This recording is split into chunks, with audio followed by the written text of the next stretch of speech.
of former President Donald Trump. Now, there's a lot to be said about the former president, but today is a big day, and it's by no exception that he decided to go live with his new social media platform, Truth Social. Yes, folks, the president has decided that he wanted to take communications into his own hands, creating a platform that is similar to what you might see on Twitter or some of these other mainstream platforms. Now, this comes as a result of the president being banned from other platforms such as Twitter and Facebook as a result of what happened with the January 6th insurrection. And so now with this new platform, Truth Social, it allows the president to put out his communication unfiltered in a way that he can get to his followers and supporters. Now, according to the reports now this Truth Social went live today on the Apple network, and they were greeted by a message. Like when you go on there and you sign up for Truth Social, you're going to get a welcome message to register for the service. As of today, there were about 150,000 people that have been a part of the wait list for the sign up process. And it's a way that many people are saying is a way for the former president to try to, quote unquote, muscle his way back into the social media space, especially after that disastrous, you remember this disastrous kind of attempt, like he was put off of Twitter and then he was kind of putting out information via these statements. So anything that, that he found to be interesting, he would put out a statement, and then the statement would go viral, and he would, have his followers and surrogates put it out there. But the problem was it never really caught fire like the way his words caught fire on those mainstream platforms, particularly Twitter. And so now with this new Truth Social, the president is looking to get back into the conversation. Now, last week, Donald Trump's son, Donald Jr., tweeted something made the first post on the social platform. He said, quote, "Get ready. I can't say, I'm sorry. He said, your favorite president will see you soon. Posts on the platform are going to be referred to as truths. And while applications of a post are known as retruths." Okay, I want to bring in my culture crew member, Reverend Eric P. Lee. He is a pastor, community organizer. He's been doing this great work for years, and we're happy to have him a part of the culture crew. Brother Eric, thank you so much, sir. How are you this afternoon? Doing well, Farajii. How are you doing, brother? I'm good. I'm speaking my truth. As you know it. As you perceive it. Okay. Now, look, I'm not going to do that. Here's the thing. This is why I wanted us to have this conversation about this platform, because it is a fascinating story. Fascinating story. And when I was, one of my producers said, we were like, oh, we're going to try to get some folks to come on and talk about it. Like, people still see Donald Trump being the polarizing figure that he is, don't want to give him more legitimacy or should give him any more shine or spotlight on anything that he does. But for me, as much as I understand the sentiment, for me, it's still important that we keep our eye on this former president. What's your take of him creating this platform? Well, I mean, from reality TV star to, corporate thief to presidency, he has to remain in the limelight. And, it's all about his ego. And that comes out of his own personal insecurities about whether he's successful or not. And so, the bigger concern for me is that most of his supporters, he doesn't even represent, and he really doesn't care about. And so, we talking about the blind leading the blind. We're just in a time period where our country is grasping for I would say, a personality that is inciting the deep emotions of, of privilege and racism all at one time. Yeah. Yeah, and that is my that is one of my big concerns. I mean, look, I study communications. I've that was what I studied in college. That's the work that I do, and I understand the dynamics and the power of the spoken word, the typed word. I understand the power of all of this, which is why I don't think we can just quote unquote overlook this situation, just because when you have a place where you can dictate the narrative, dictate the agenda in any type of communication fashion, that still allows you to have a seat at the table, quote unquote, right? That still gives you power because you have the power to influence. You have the power to tell the stories that you want to tell, and most importantly, to put out any type of view that you want people to have. And it's also a place where people can come to you. Like, they don't have to wait on whether this outlet is going to report or this outlet is going to report. They could hear it directly from you. So I think that's one. These are just some of the big reasons why I think that this part of the discussion needs to be had, because you're determining the power of the communication. And if 70 million people voted for you, and even though that number has dropped significantly since the election, but people are still intrigued and are interested in what you have to say. Well, yeah, I mean, here's the thing. There's an old adage that, no publicity is bad publicity. So right. He's going to get publicity one way or another. And I think by disrupting mainstream media or disrupting conventional media or ways of thinking, is his tool, his opportunity to make sure that the cameras are always going to be on him, and that right. His voice is always going to be heard. And the downside of that is, I think you want to ignore him and not give credit to what he's saying, because as long as we pay attention to what he's saying, then he's empowered. Right. If we pay attention to the craziness of this man, then he is empowered to continue doing what he's doing. And we are actually affirming what he's doing by paying attention to him. And so I think that. But here's the thing, though, brother. Look, we all know that he has his sights set on running for office in 2024. So he is already coming into the race as a former president. So he was able to galvanize his base. 2, he already has kind of muscled his way to the top of the GOP agenda in terms of dictating what the agenda will be for the GOP. 3, you coming with a communications platform that probably no other candidate will in the Republican Party will have. They will have to rely on traditional and even traditional media and social media. Right. So you're coming into the conversation with a lot more. And I'm just saying, speaking as a candidate, you're coming into the situation with a lot of pluses on your side. And you really do have the power to say yes or no. You have the power to say, look, I'm going to be the Republican nominee. Everybody else needs to sit down. You have the power to say, if somebody comes oppose me in any fashion, I'll just blast your ass. Put you on my social media. Yeah, he's shoring up his base. He's going to make sure that there are lines of communication to his base, because as social media shut him down across the board, his priority was to get back in touch with his people and shore up his base. He is coming with a significant, maybe 30 to 35% intact base for his next presidential run. Without question.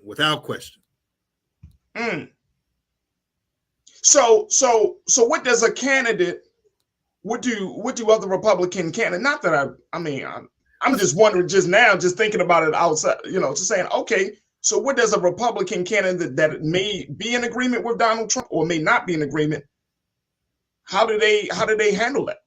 Well, we may, in another segment of the culture, we talked about whether or not there's, a third party capability, particularly for liberal Black folks or progressive Black folks, progressive people altogether. And this may be the movement towards a third political party.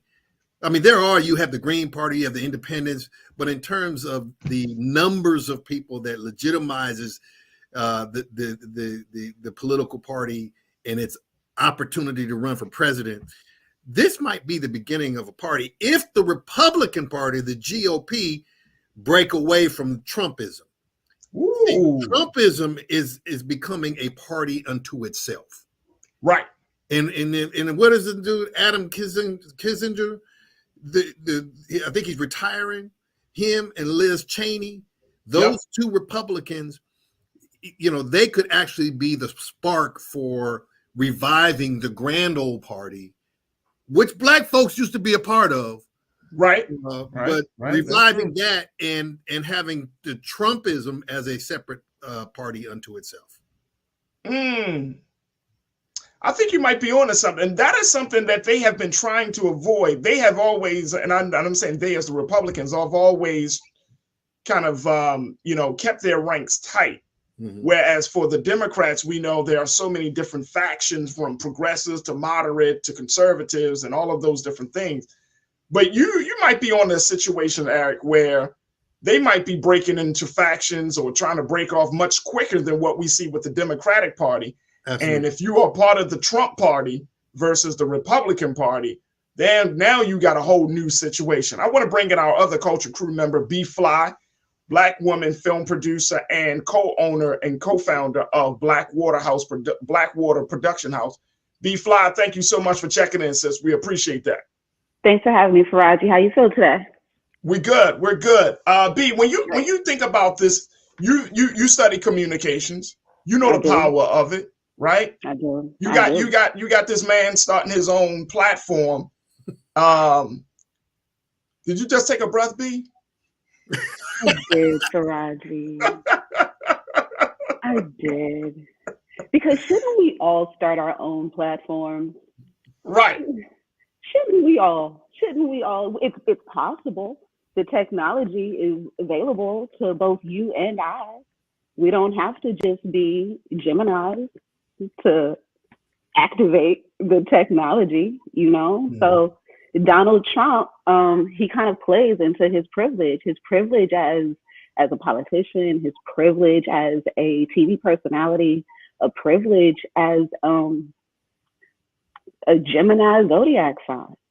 Most Gemini zodiac signs we know are pushing boundaries that the average person would rather them not push. Are we talking about Trump or Kanye? I mean, the line is kind of blurry. The line is blurry. And I, as the rapper, I, as the woman who's married to a Gemini and who has given birth to a Gemini. Wow. I just have to, just make space for the one that seems to be garnering lots of attention, that seems to be controlling the narrative as a communication great should. All right.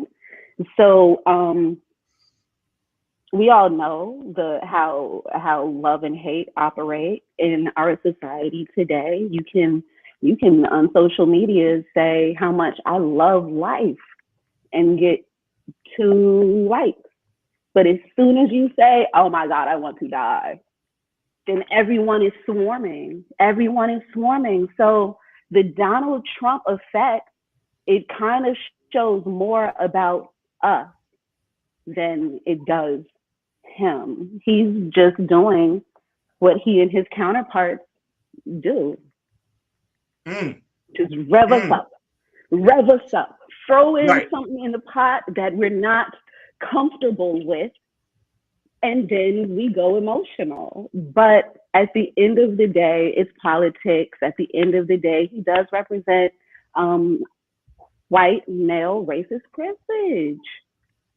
Well, you know what, and So I think it's an interesting point that you made, B, in terms of us looking at this situation, and you kind of jokingly said, well, shouldn't we all kind of create our own platforms to communicate, like to tell our story and to speak our narrative and our truth? And I'm wondering, Brother Eric, is that one of the things that we can possibly take from this situation? And when we're looking at President Trump saying, hey, wait a minute, if he has the wherewithal, the resources, B say, of course, the privilege, but if he's talking about creating this, and I mean, we have apps, and we're here on the Black Star Network. Right. We're on apps like Fanbase and in other spaces. But does this affirm, or rather, does this strengthen the argument, Brother Eric, that we need to create our own platforms? I mean, we got a Black-owned media with Black Star Network, but we need to do more of that because we're not going to be heard as a result of being a part of these traditional platforms? Well, we have them, as you stated. And I think what we need to do is to support what we have. That has to be first and fundamental. And that has been one of the challenges that we as a people have faced since the time of desegregation and integration, so-called integration, where we stopped supporting Black-owned institutions because now we had the opportunity to support what we were traditionally denied, opportunity to access. And so first and foremost, let's support our own. And then as we do that, then I think we can launch into others. I mean, and it doesn't preclude us from having to being able to launch other platforms. But I'd like to see us as a nation of people, as Black folks, to fully support what we already have. And to B-Fly's point, Donald Trump, anytime someone gets you to react, then they control the narrative. And he is throwing things out there that causes people to react. And once you react to him, he's in control. And that's what I got from what B-Fly was saying, because at first I'm thinking, well, does he really control the narrative, or is he disrupting the narrative? But anytime we react to what he says, he is now in control. Absolutely. There have been a number. Go ahead, B. When it comes to media, like, it's not like Donald Trump is giving any of us a call. He's not coming into our personal social media platforms and having a conversation with us. No, he's paying media. Like, this is still capitalism. This is still big business. Radio, TV, film is the anchor of American capitalistic sales. And so Donald Trump is embedded into this system, and so whether we are quote unquote fans of his work, every time we click on a post, every time we actually go 10 seconds and let this narrative play, we are participating, and we are raising the funds, whether we like it or not, So I would like to know which social media platforms do we actually own, and where are we supposed to be funneling our resources, Absolutely. I know that there's Fanbase, but like, is there another one, or are there droves that I'm just not aware of because I'm a drone as well, only looking at the main core, Right.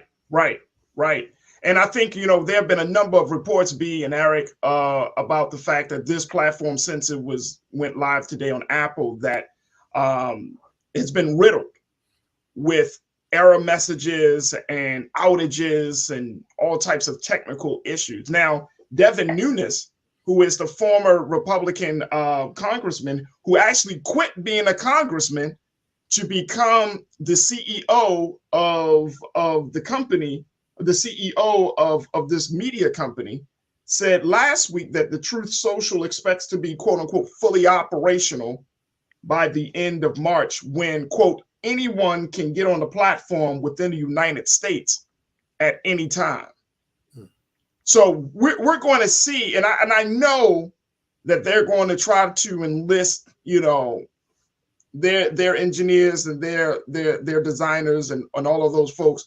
I think we're really going to see Truth Social as being the communication center for Donald Trump's reelection campaign for 2024. I truly believe that. Yeah. And what I also think is going to happen as we kind of look at this situation, the same way that President Barack Obama had revolutionized how to campaign when he first ran in 2008, in terms of small contributions and donations, in terms of the door-to-door strategies and all of those things. Like, he had this grassroots, this national grassroots level strategy. I potentially see the same thing possibly happen, how Donald Trump is reimagining how to run in 2024 with just hosting this platform. Again, nobody else has a platform that they can call their own to say, hey, this is my platform, this is my stuff. And so I think that's going to be the other part of this, is how the Republican Party is going to respond to this, how they're going to handle. You have this man that is such a major figure in the party. You don't want to ostracize him because you know he got the power to take you down in some way. But then at the same time, you don't want to welcome him in because he's soiling what the party is trying to do. And so it puts this party in a big conundrum, a very, very big conundrum, to the point where they're going to try to figure, I don't know what they're going to do, how they're going to respond. You know what I mean? But we've never seen a presidential candidate that has this type of, I mean, like I said, Barack reimagined campaigning, but I think Trump reimagined communications for that side. I might be totally wrong, and I'm cool if I'm wrong, but this could potentially be a game changer, Eric and B. It is, and I'm looking forward to it. This is. Are we not? Are we not looking forward to the political Hunger Games of our life? This is amazing.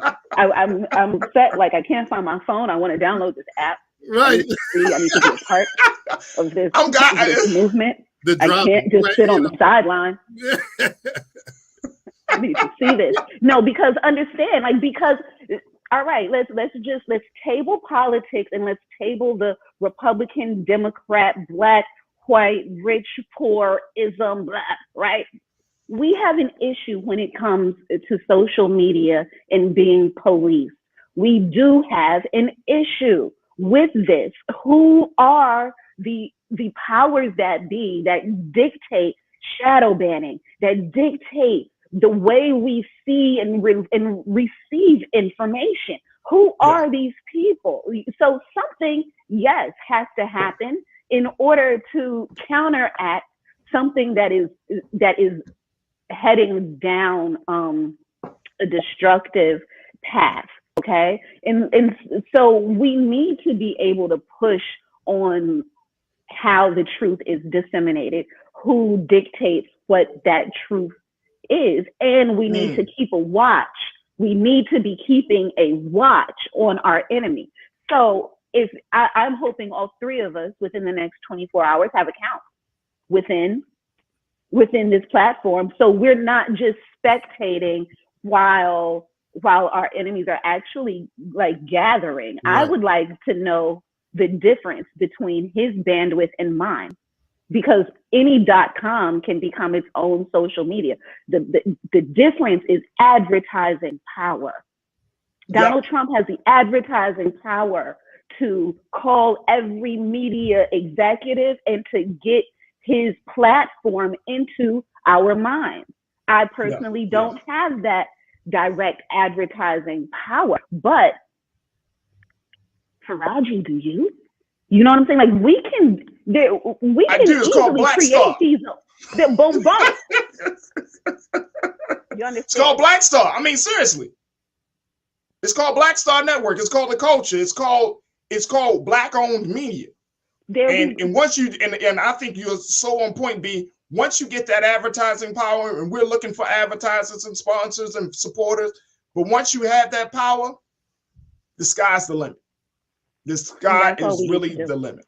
That's it. You know, so as long as we are able to understand the game and actually compete at the level that we need to compete at, so we can counteract these voices, because at the end of the day, nobody owns truth, and it is subjective. All right. And that is one of the quote unquote marketable factors of America, the fact that there are many truths that can be expressed all at one time. All right. So I'm here for his truth, but I'm also here to make sure that mine is heard and we can connect to the ones who also radiate on our vibration. That's what's important.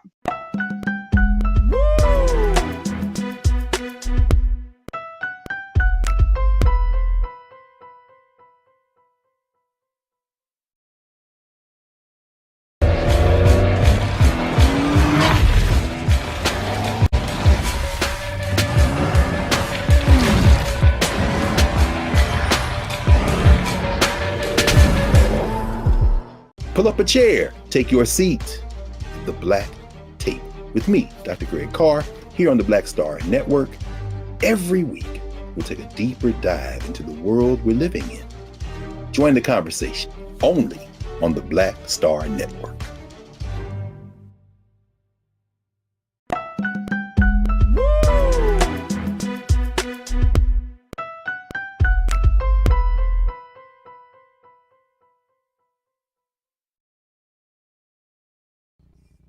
I don't even know what to call this situation, but he and I know people often say, well, why do y'all keep talking about Kanye? Why do we bring Kanye? Kanye is still an influential figure in our culture, right? He's still an influential figure. I had a young lady, a sister on yesterday that said that she literally voted for Kanye for the 2020 election. No lie. I get it. You know what I'm saying? So Kanye, and she's a brilliant artist, a brilliant woman, brilliant creative. So I don't think we can just totally write off the things that Kanye West do. We can totally write off. There are certain celebrities that I think that we have to understand that their influence is bigger than just whatever they got, be bigger than how they became a celebrity. Their influence, Beyonce and Jay-Z, they represent so much more. People are influenced by them on so many different levels, right? Kanye West, I feel like, is one of those individuals. And lately, he's been really airing his grievances on social media. Like, for example, he criticized his daughter's North TikTok account.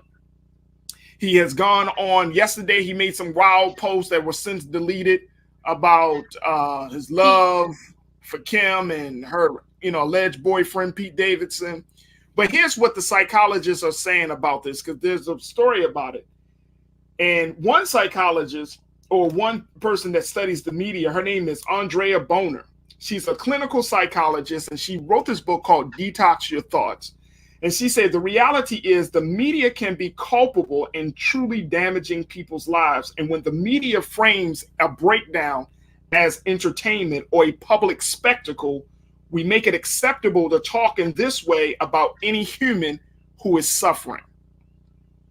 Suffering, that's a big word. That's a big word. I don't think that a lot of us put into account that he is suffering emotionally.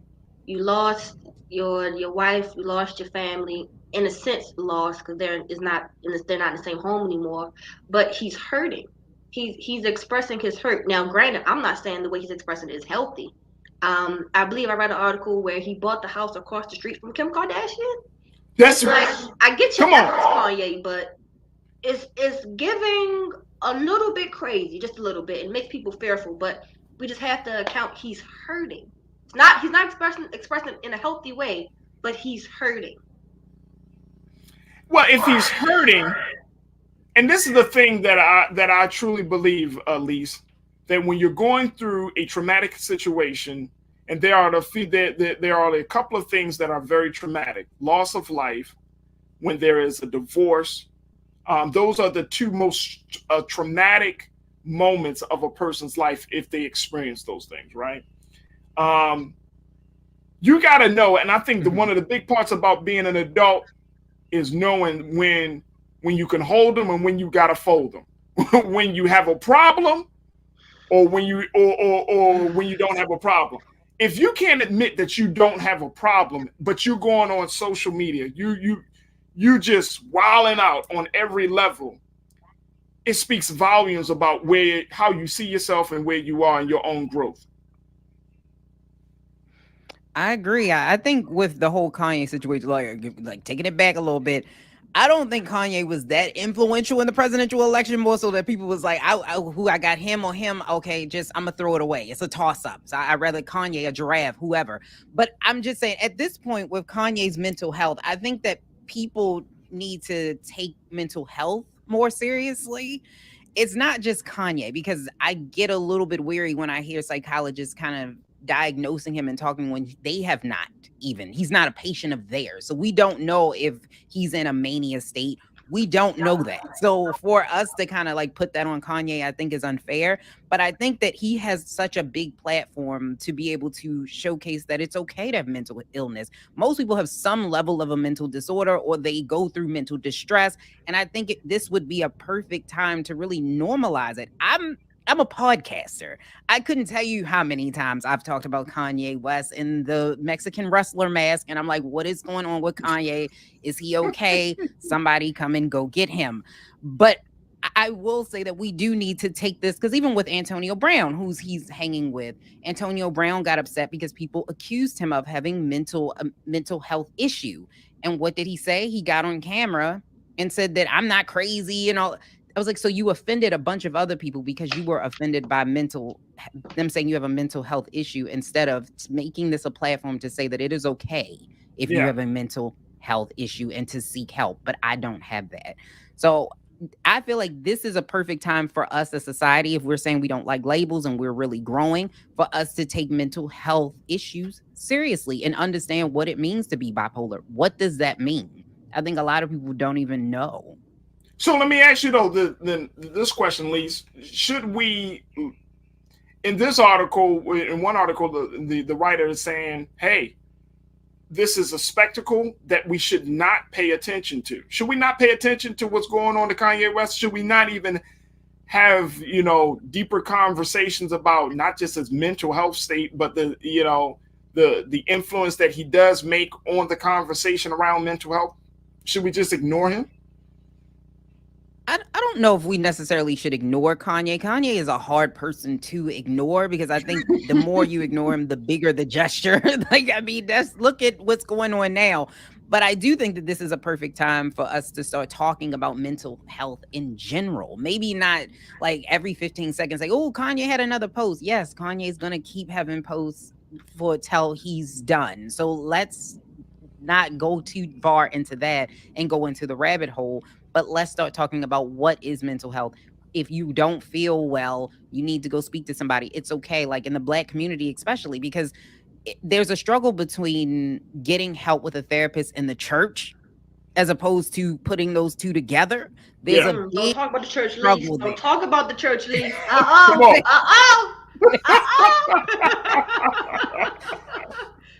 Well, no, that's the and I mean, look. conversation. I think that you have to have both a spiritual therapy as well as a psychological therapy, right? Because mental health exists in both, mental illness exists in both spaces. Like if you're not rooted in understanding of who the creator is, or you're not rooted in faith, I know, Iman, that will only add to the disruption, to the imbalance that's already present in your thinking. Very true. Very true. It's like, what is there to look forward to? What is there to, I don't know, have a path to? And I'll say, even in my circle, to piggyback off what Lee said, Black people going to therapy, especially males, from just my experience with who I've been interacting with, is increasing. It's becoming this one of the most attractive things to say. I am currently in therapy. Awesome. To be able to acknowledge that there is something you need help with and actually seek it is awesome. And another issue with Kanye, though, I would hope that men don't think that type of behavior is okay or will get the attention of a woman the way that you want it to. Come on now. It's not buying the flowers. Okay, cool. Buy flowers, but popping up at the house. I've read an article saying that they said he was hiding in the bushes. It's given stalker, and just because he's Kanye, it's domestic abuse. It's domestic abuse. Just because it's domestic violence. Domestic violence because it's not physical. It's still the same thing. It's emotional. You have to respect people's boundaries. If Kim right now doesn't want to communicate in a way or see you physically besides the children, and Lord knows what that situation is, because he says she's trying to keep them away. Her people saying that's not the case. Who knows what picture he's trying to paint, but it's not okay for any male that is tuned in right now. That behavior is not okay. Just because Kanye West is doing it does not make it okay. And again, if you feel as though you're at that point, go to therapy. It's okay. It's okay to go to therapy. Go talk to somebody. I'm glad you brought that up, Iman. Go ahead, please. No, but I think that it also brings to the point of when we're talking about mental health, and there are more Black men going to therapy now, which is great. But I think that we also need to be able to distinguish between Kanye's bad behavior and him having a mental health crisis, which we can't do. We don't know. We don't have the capacity to be able to understand, okay, this is Kanye going through mania, stages of mania. No, Kanye's in a depressive state now. Like, we don't know that. So I think that there has to be a place of having this conversation out loud. And no, we shouldn't necessarily be laughing at everything that Kanye West does. And no, this behavior isn't quote unquote normal. But I think you're right. She's right in the sense that we idolize celebrities, certain celebrities. And I think that that's also something we need to look at, because even with Beyonce, I'm in the Beehive. I got a bronze membership. I got demoted. Don't ask me about it, but I do have it. But we tend to idolize people, and that is a problem, because Kanye is human and he makes mistakes, and we should be able to call them on the mistakes. And I think that a lot of times we don't empathize with Kim Kardashian because people don't like the Kardashians. So that's another reason why we're not seeing this behavior as problematic, because people don't like the Kardashians. So Kanye West, we do need to, I think, pay attention to what's going on, though. Yeah. And I think that if Kanye West wasn't Ye, and he was just Kanye West, just some regular guy, and Kim was just Kim Kardashian or Kim Collins or whatever, right?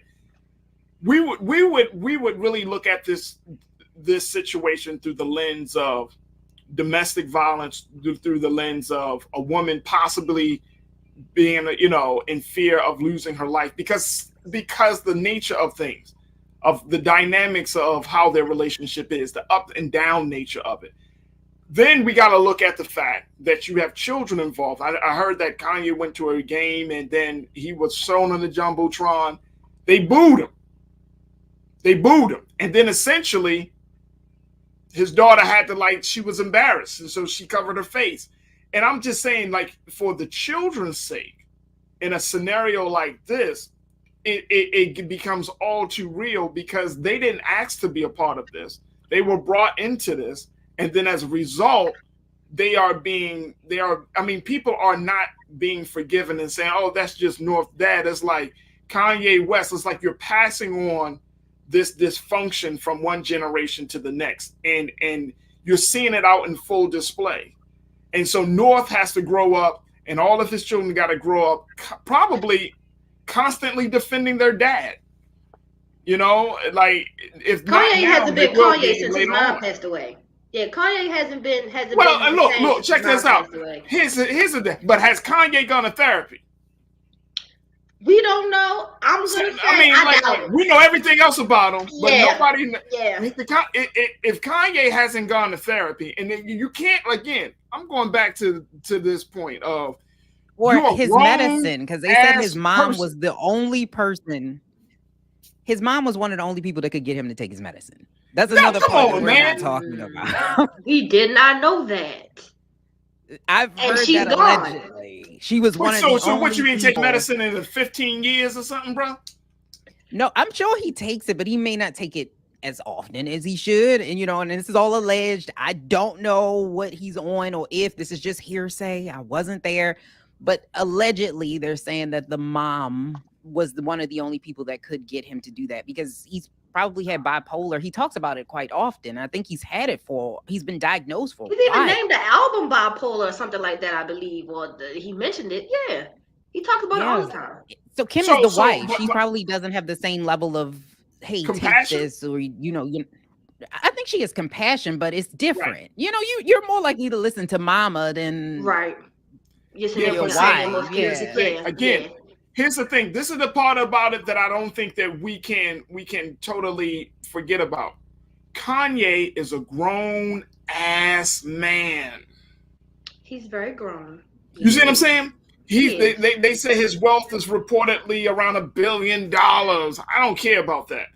What I'm saying is you're in a state where you can say, I have a problem. I need some help. Iman, you bring up the point of, you know, it's so refreshing to hear a black man say, I go to therapy. You know what I mean? I still got some past trauma that I'm working through. I go to therapy. It's so refreshing. What's stopping him? Like in all of this time, like all of the stuff that this man has done, I always ask the question, like, bro, I review all the places. Your friends can't be your only sounding board, right? Okay, your mom is not here. We don't know about your other family members outside of your married family, right? We don't know too much about them. But you do need to go to therapy. You do I'm going need to say to it's a really lack of work some trust. shit out. It's a lack of trust. He trusted his mother. I'm not gonna say who doesn't trust that mother, but he trusted his mother, had that great relationship with his mother. His wife, he may not have that same trust when it comes to mental illness or mental health. It may be embarrassing for him to admit and say, "Hey, I take this, or I have that. I have to take these meds every 2 days, or take this on the hour by the hour." It may be something he's embarrassed about, and let's especially think about how black men growing up, you don't cry, don't show these emotions, you got to be tough, you know, you'll be okay, you'll be okay. He may be stuck in that mindset where he has to show this aggression, this dominant aggression, and if he shows or at least admits that, hey, I need help, it may turn into this they may try to feminize Kanye, they may try to say he's too soft. It could be an image thing. It's a lot of variables. We don't know where he's at, but I'm gonna say he's stuck at that aggressive, overly aggressive male impersonation that's unnecessary. It is unnecessary, and it's going to be interesting. Like I pointed out, what that one psychologist said, that the media should be just as culpable. I think that since he does these things in public, we need to have public discussions about it. I'm not in the I don't do this media work to try to break people down.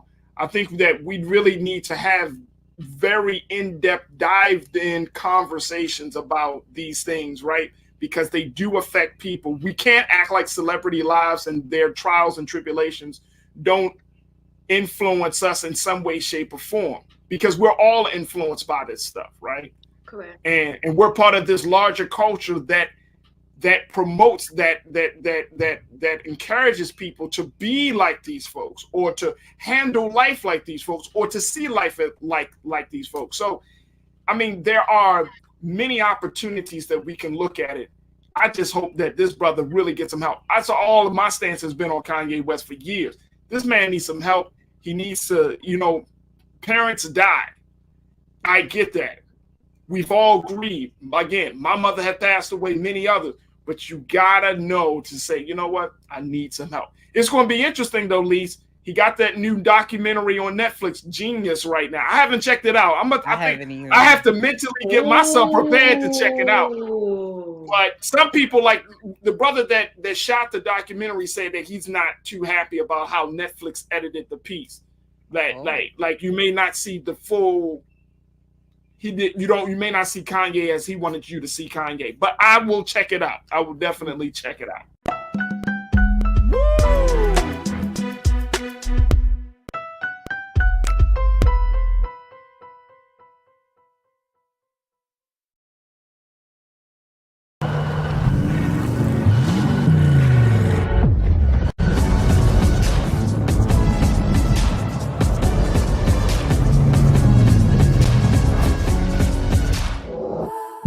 Don't you think it's time to get wealthy?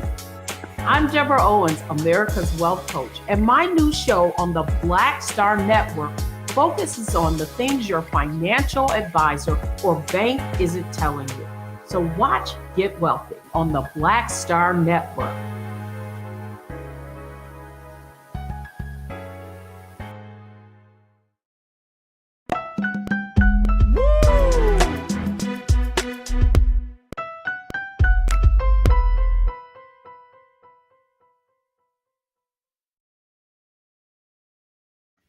All right, folks, welcome back to the culture here on the Black Star Network. We've been talking about sports, some of the big stories that have happened in the sports world. We've been chatting it up and really getting heated about this whole Sha'Carri Richardson situation. We got my culture crew, Eric P. Lee, B. Fly, and we're joined by Coach Butch McAdams, host of In and Out of Sports. And I know we got one more story that I want to get to, Coach, before we wrap this part of the conversation up. But I mean, to the point of this Sha'Carri situation, and I hear you, Brother Eric, like you posted, like the reason Sha'Carri was at the Olympic trials was because of her body of work. Right. I get that part. But I'm saying on a professional level, once she entered the Olympics, once she was eligible to compete in the Olympics, that put her on a whole different platform. That put her in a whole different stratosphere. And at that point, you got to understand the responsibility and the seriousness of that situation. And I'm part of me is thinking like, and again, this is not where we should have the conversation. You said it, Eric, and I agree with you wholeheartedly. The wholeheartedly should be about the IOC saying, look, there's a difference. This is not a double standard. This is two different scenarios. The conversation really should be on the differences, the relationship that the IOC has with Russia and China, the differences of how they penalize Camila Valieva versus Sha'Carri Richardson. But this was bound to happen. I said it was going to happen. The moment the pot calls the kettle black, people are going to start looking back at your situation and to start reanalyzing that situation. I knew this was going to happen. And B, to your point, it's not even about cannabis, but cannabis is on the list of prohibited substances that athletes can take. Cannabis, and depending on the quality of the cannabis, some of it can give you life, and some of them can slow your ass down too.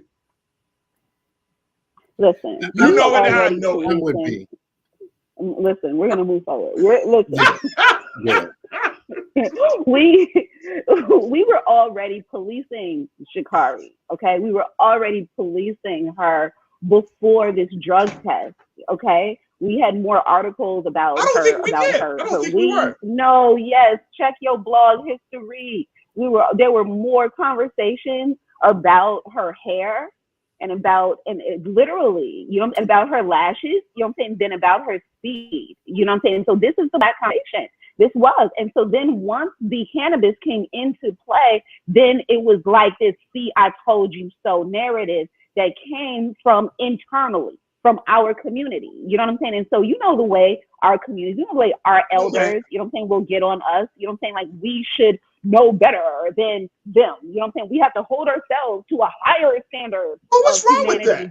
But listen, I'm saying because it creates this superhuman, supernatural, unbalanced idea that happens inside of our body, and it's not right. It creates superwoman, this Superman.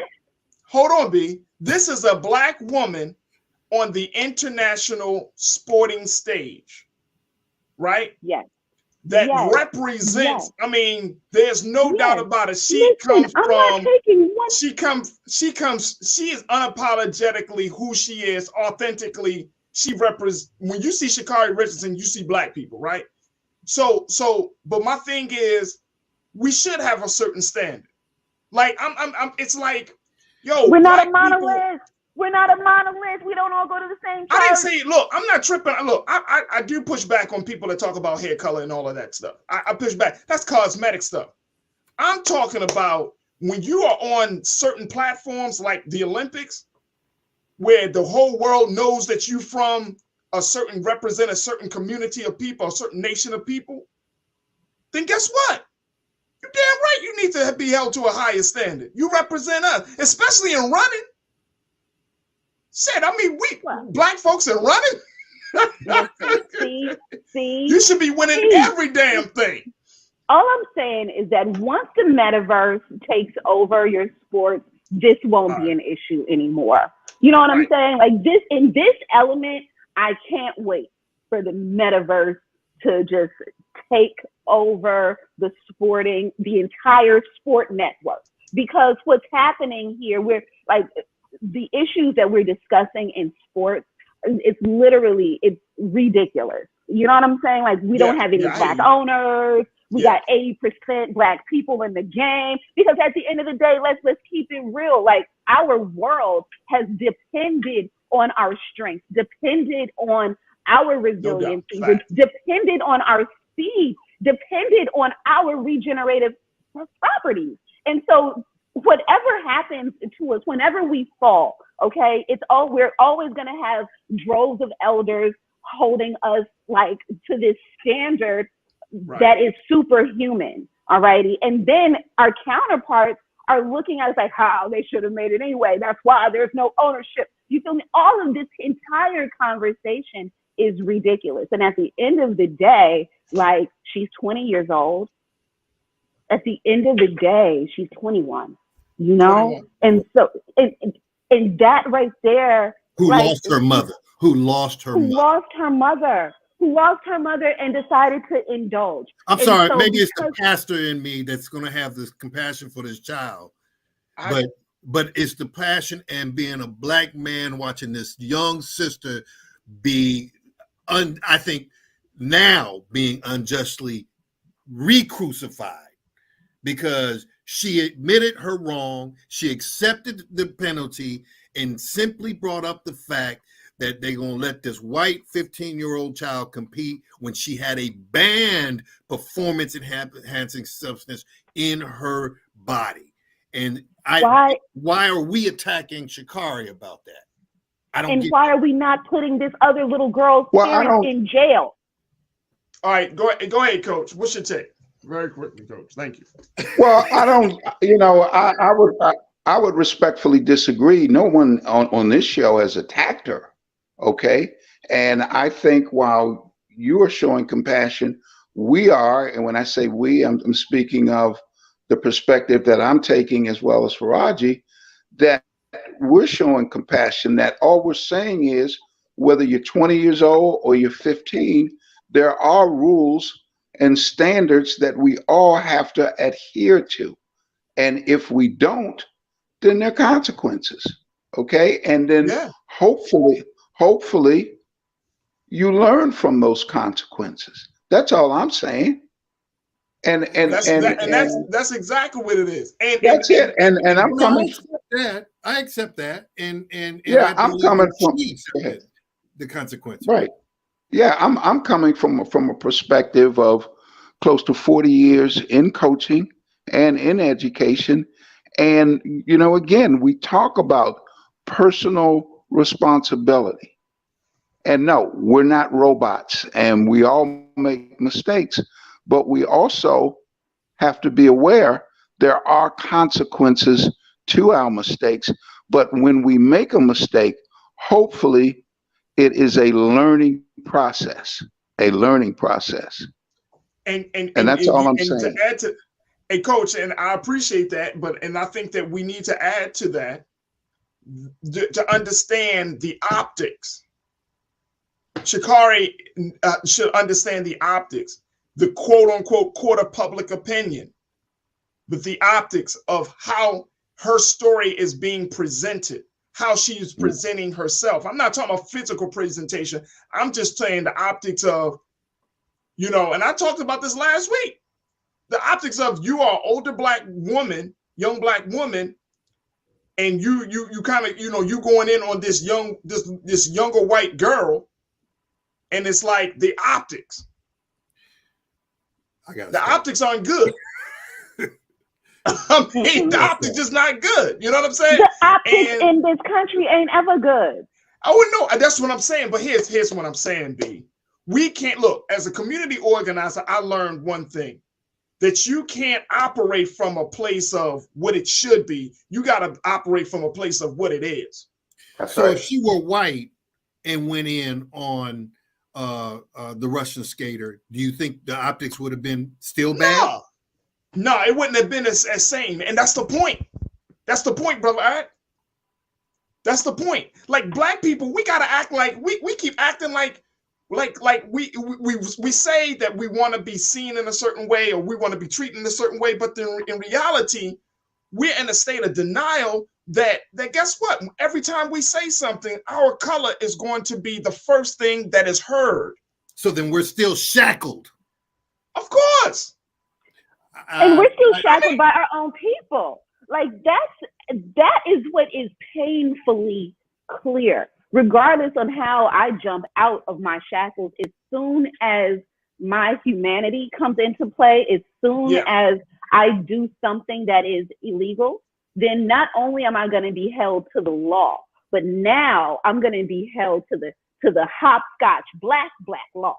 Okay, that is even more schizophrenic than me dealing with the actual law, because the black law says that I'm supposed to embrace and own my superhumanness. So that so I can't even. I'm not gonna pee. I'm not gonna have feces. Like, there's so many levels to our black mask that we expect each other to keep on. And then when it falls off, we're like, oh, your black mask fell off. They're going to see you. They're going to judge you. They're going to judge you and all of your people as a result of it. Nope. Put your mask back on, girl. Put your mask back on and don't let them see you sweat ever. Like, come on. This is fibroids. This is stroke. This is stress. Like, this is too much. How long? And so it's like, we have to divest. Like, divest from the IOC, divest from the NFL, divest from all of these systems that are clearly only pimping us. Clearly. All right. So, well, no, I don't agree with that. And I respect your perspective, but I don't agree with that one bit. I think that, look, for so many years historically, the fight 50, 60 years ago wasn't black ownership. It was about being allowed to have a black man play in Major League Baseball or the NFL. Okay.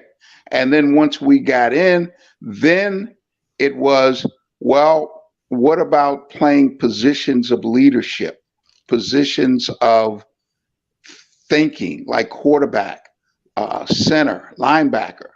And so, hey, these athletes are well trained. Everyone has a special gift that he or she profits off. So no, I don't look at it as in terms of these professional athletes being in shackle, because they can play a sport like a LeBron James, make a lot of money, and take that money to the community, and the community benefits from it. Muhammad Ali, for example. But the young lady, we all should teach personal responsibility. Nobody is chastising her or persecuting her personally, but we all are taught personal responsibility. And if you don't want to adhere to the rules, then nobody is forcing you to participate. You don't have to do it. But if you choose to do it, then there are rules that we all have to adhere to.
Juwan Howard slaps the assistant coach. Keena, how long is that? Can we run that? Can we run that video very quickly? Interesting finish here, 77. Oh, see, and they're going at it. Oh, yeah. Howard and Guard are not happy right now as the two of them continue to have words. We told you Juwan Howard was not happy about that timeout. And Juwan Howard just threw a right hand. And now we got a scrum. We have a scrum in Madison. Players are pushing and shoving. This is an ugly scene. This is an ugly scene. Oh, my God.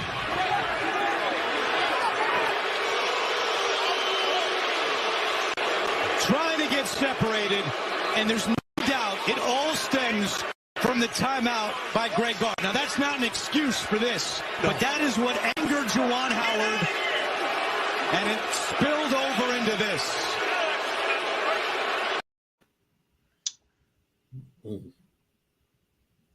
Coach, go ahead, sir.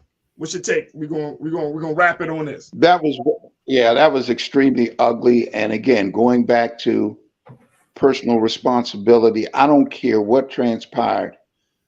Juwan Howard was wrong for throwing a punch. He was wrong for throwing a punch. Yeah. And you saw what the end result was when he throws a punch. Then the young athletes start in physical altercations with one another. He was wrong.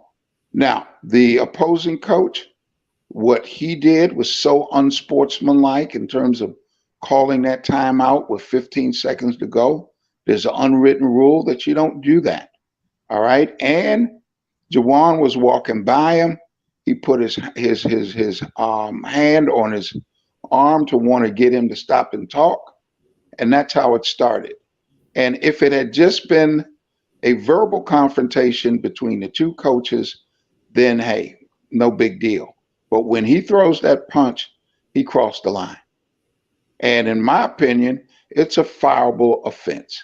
And it's the second time that he's had an altercation after the game with an opposing coach. Yeah, wow. And I think that speaks to, Coach, just exactly what we're talking about in terms, and Brother Eric, in terms of just, again, the optics, the personal responsibility. What's your take on it, brother? Yeah, it's unfortunate. He's supposed to be the leader, an example for his players. Yeah, and he's operating at the highest professional level in coaching. As a head coach of a major university, and so it's unfortunate that did take place. I mean, it looks like unsportsmanlike conduct taken to a whole nother level. Yeah, we'll have to see how it plays out, but it was unfortunate. Yeah. It's really unfortunate. Juwan Howard, a legend in the game, and to see him smacking another coach, you don't see that often. You see that among players, but you don't really see coaches going at it like that. And it was an assistant coach too. I mean, he didn't even. I'm about to go petty. Like, he didn't even smack the head coach. It was an assistant coach. So yeah, I think Coach Howard claimed that someone grabbed his arm, in an aggressive manner, but it still doesn't. You are still responsible for your own actions, and reactions. No, yeah. They had prior beef. Yeah, I mean, what I saw there was that happened. Whatever, that was beef from before. Yeah, that wasn't just on the court. Mm-hmm. Yeah, I could tell that was over a woman. We're gonna end it like that. Hey, Coach Butch McAdams, thank you, sir. My pleasure. Hey, everybody, thank you. Be blessed. Appreciate you, man. Thank you, Coach. Thank you, Coach. Appreciate it, Coach.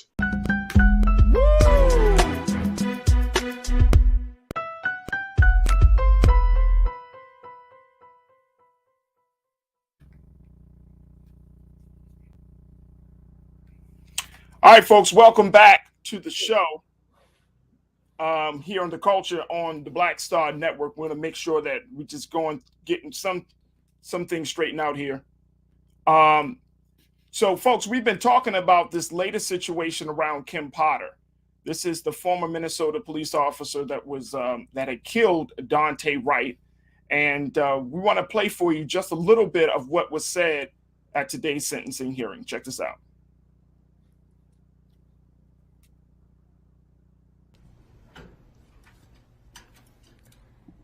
Given all these considerations and having carefully considered the comments of the family of both Dante Wright and the comments of Kimberly Potter, as well as the arguments of counsel, it is the sentence and judgment of this court that you shall be committed to the custody of the Commissioner of Corrections for a period of 24 months. You shall serve 2/3 of that time, or 16 months in prison, and 1/3 on supervised release, assuming no disciplinary offenses or conditional release violations.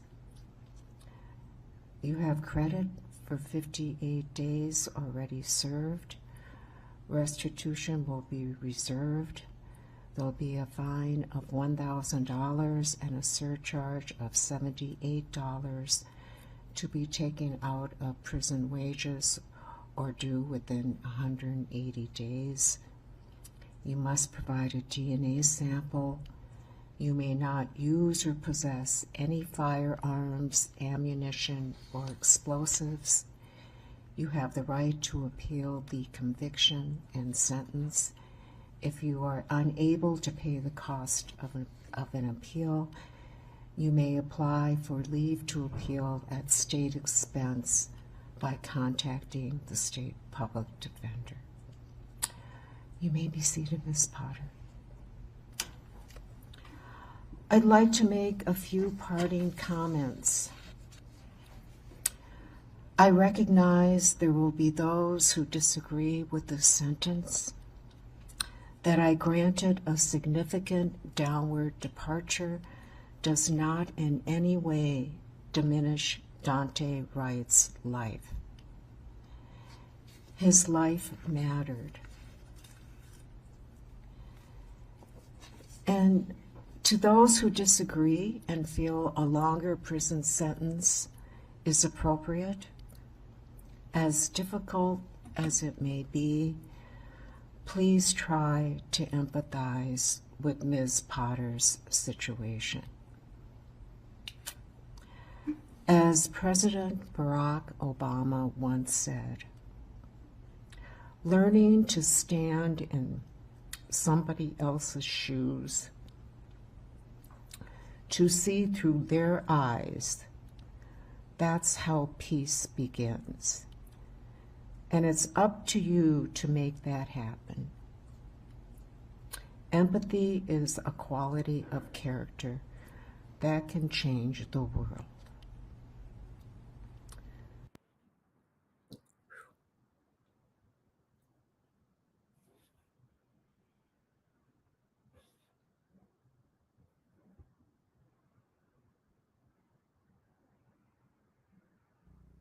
Folks, that was Judge Chu as she read the sentencing of Kim Potter, who killed Dante Wright while in the line of duty.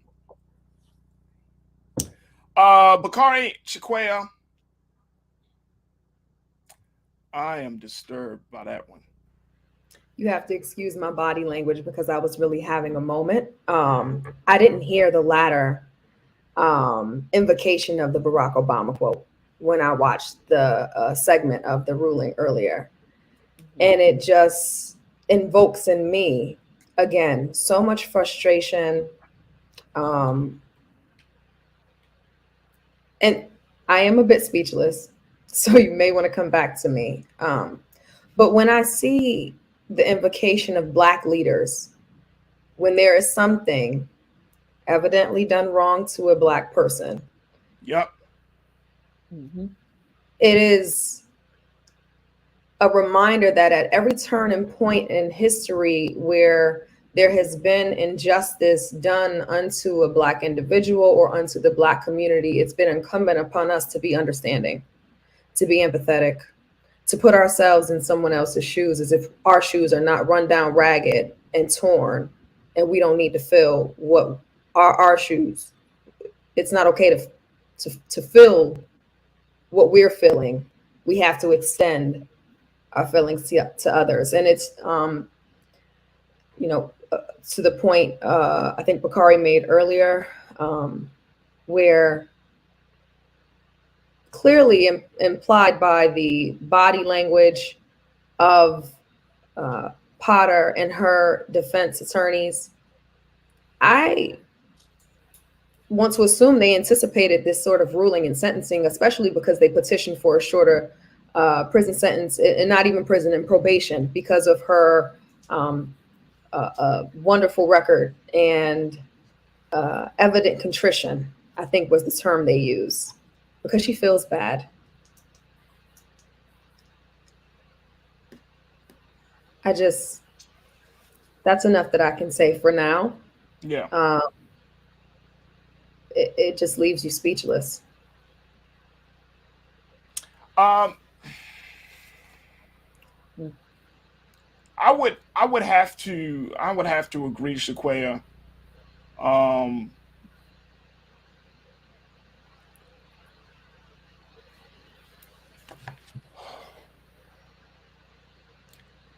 Bakari. It's offensive. It's thank you. It's very offensive. It's offensive, right? When Barack Obama did not say that in that context. In this context. Mm-hmm. Like, you can't. So one of our followers on Facebook, one of our watchers on Facebook, Janelle, she said, quoting Obama out of context is now as popular as quoting MLK Jr. Like, you can't do that. You can't talk about empathy and I know what the next step is. You know it, and I know it, Shaquaya and Bakari. You talk about empathy at the court. You talk about forgiveness as soon as she walks out of court. Mm-hmm. And you can't talk about that. I think Judge Chu was absolutely wrong in invoking that sentiment during this sentencing. That is absolutely wrong. That right there just speaks to body. Oh, there's no taste. The irony of that, right? Just that not being empathetic, right? Because in order for you to use that, and please forgive my laughing and my smiling. This is not a joke to me, but it's one of those things that's so infuriating that on some level it's kind of like that's my reaction. Like you have to be joking, you know. Surely you jest. And so for me, it's. I think it's ironic for her to have used that quote, and I think what you were just mentioning, Farajii, in terms of using Martin Luther King's name essentially in vain, right? If we just want to spell it out, it's like you're using the name in vain. You're evoking the name in vain, and I think it's offensive. And I just don't think it's appropriate, right? That was not the context that that quote was said within. So, and I think that to use it, you could have used a quote about empathy from so many other people. I'm sure even if you wanted to just narrow it down to other presidents that may have said things about empathy, but to attempt to leverage Barack Obama's, it's offensive. It's offensive. And you use, and we all know Barack Obama, whether you agree with his politics or not, he still holds a high, the Black community, we hold him and Michelle Obama in a high regard, right? So anything now, it's, back to what one of our watchers, Janelle, said, like, we put him on the pedestal. I remember seeing faces of his face next to Dr. King's face when he was running for office. So we have already put him on this high level, this high pedestal. Again, because we like him as a human being, not necessarily, you may not agree with his politics, but we like him and what he represents and what his family represents. All that to say, to have to have that as part of the sentencing, I mean, just to ask people for empathy, Mm-hmm. Ask people for empathy. I'm blown away. Now look, if Dante Wright had gotten out the car and started whipping her ass, and he started beating on her real bad, and in the course of that, she was able to get the pistol and she fatally shoots him. Okay, I could be like, okay, I see that she was in a place of self-defense. But it was her and other police officers. That young man he was no threat. He was no threat. So why are you asking us for empathy when he wasn't the threat? She was the threat. And then you asking us to be empathetic about her because she feels, quote unquote, hurt. She shed some tears in court. Let's be clear. I don't get it. I want us to be clear on something. The psychological aspect of her using a Barack Obama quote is very clear who she's speaking to, right? She's not speaking to outraged citizens en masse generally.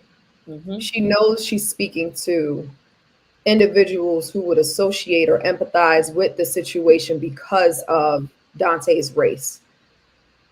And the context upon which he was pulled over with from the first, just really looking at the bones of this situation, they pulled him over because he used the wrong lights in the wrong turn lane. They claimed his tags were expired, even though his mother still to this day says that the tags were not expired. And because he had something in his rearview mirror, an air freshener.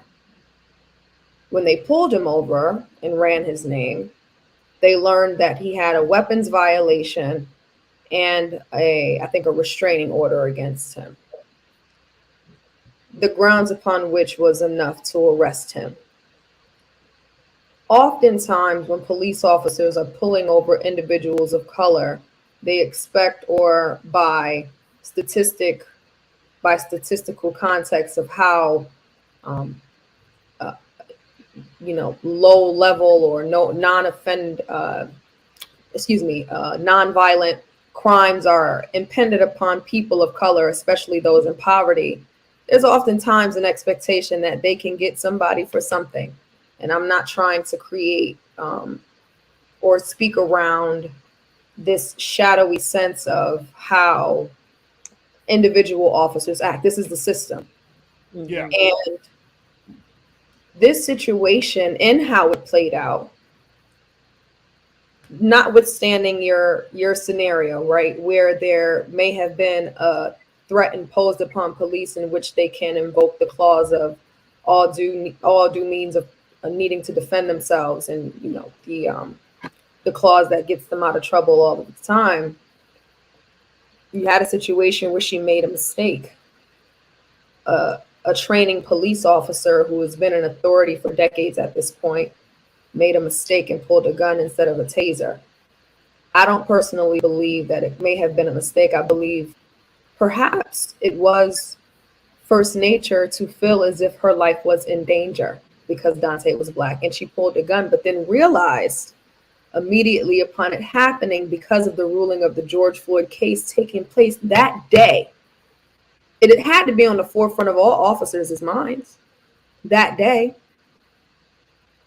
Derek Chauvin was in court to have his sentence ruled that day. So when she pulled the trigger and realized that she shot him, her first and immediate concern was not for him, it was for her. And that, again, is why this is so disturbing. The judge interpreting the law to decrease the proposed sentencing so drastically, and then turning around and asking very explicitly the Black community to put ourselves in her shoes. Come on, man. And be understanding. It's not our job to. It was her job to know not to pull a gun. It's not our job to be understanding. And the more and more that it is an expectation for us to be understanding, the more we erupt at the seams in our communities of when something happens. And then when the Baltimore Freddie Grays, when these situations happen, when you see chaos and anger, it again is incumbent upon us to remain calm. It's a cycle of blasphemic justice. Injustice, shall I say. It is a cycle of blasphemic injustice. It's sick. And Bakari. I think to just like do the quick math, as they say, and to recognize that she wasn't even sentenced for 10% of the number of years that she could have received. And again, as I said, I don't know what that number of years would look like, because I don't think that there's a well in the 20s though, right? It was at least 20. But the max would have been, it was 15 for first degree and 6 to 8.5. So even if we go on the lower end and just use 6 years as opposed to 8.5, you're talking about a minimum then in that case of 21 years. And she got 2. So we're not even at 2 years and 2 months. We're at literally 9, maybe 9.5%, not even 10% of the years that she could have received. So it's a slap in the face. And I'm cautious to use the word hope, but I think that if we can hope for anything productive to come out of these types of conversations that we are repeatedly inundated with, one is to be able to take refuge and to take a step away from the amount of trauma that we are ingesting by looking at not only just the killings, but also the sort of replay, the emotional trauma and psychological trauma that we had to experience by sitting through, and listening to the sentences. Yeah. There's also how do we challenge ourselves more within our own communities?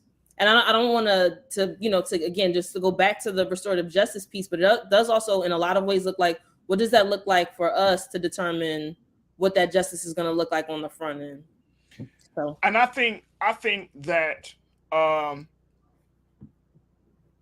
when you break it down like that, Bakari, and when you're talking about the number of years that she could have potentially gotten, and I think that we need to really look at that. The number of years she could have potentially got versus the one that she actually did get. Mm-hmm. I mean, that just leaves a more bitter taste in your mouth.